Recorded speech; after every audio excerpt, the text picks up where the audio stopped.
Casanova has been holding it down in jail ever since he turned himself in to the police.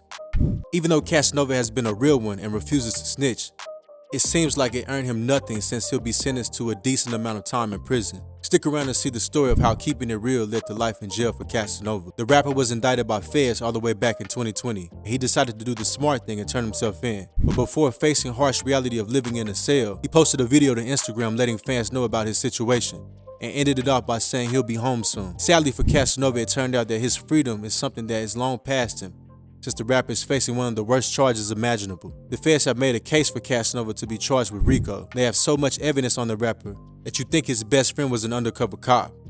Prosecutors managed to get 6 wiretaps against Casanova as well as incriminating DMs against him. They claim Casanova is a part of the Gorilla Stone Nation, and he's not just some poser, but apparently one of the leaders of this gang.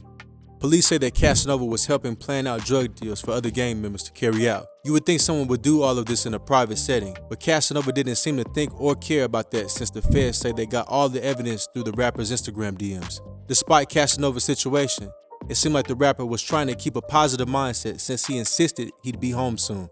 He was even seen on video dancing in jail with a big grin on his face. Although the rapper's mindset soon changed as he reached the lowest point of his life since the feds slapped him with the additional charge for attempted murder, which was separate from his RICO case.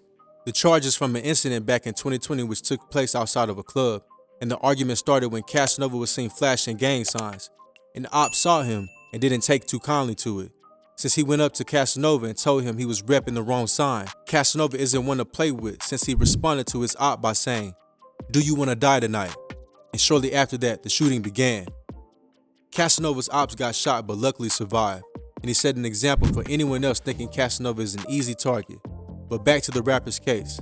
Casanova being hit with both an attempted murder charge and a RICO charge really began to have an impact on his hopefulness for freedom. He posted to social media begging fans and anyone with a voice to help him, since he had wasted most of his money on legal fees. Although despite the new murder charge, Casanova maintained his stance on being innocent. He claimed that prosecutors were just trying to use his criminal history against him so they can put him behind bars.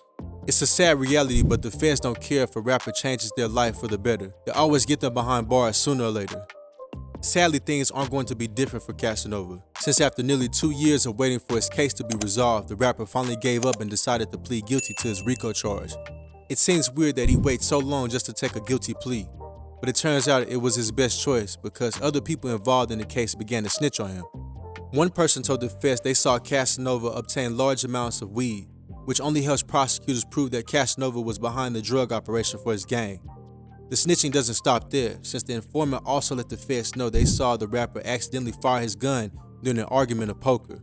With all the evidence the feds already had on Casanova, the snitch just made it worse and shattered any hope the rapper had of beating his case since he took it to trial. There's no way he would be found innocent.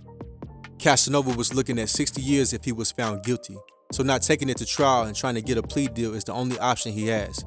It's not all bad though, since Casanova had his other charge for attempted murder dismissed, so hopefully his plea deal will shave a decent amount of time off his possible 60-year sentence. Instead of snitching, Casanova held it down like a real one, but unfortunately, the only thing that earns him is respect on the streets, which isn't going to help the bills get paid. Hopefully his family is being helped through the tough times. This is unfortunately how keeping it real leads to life in jail.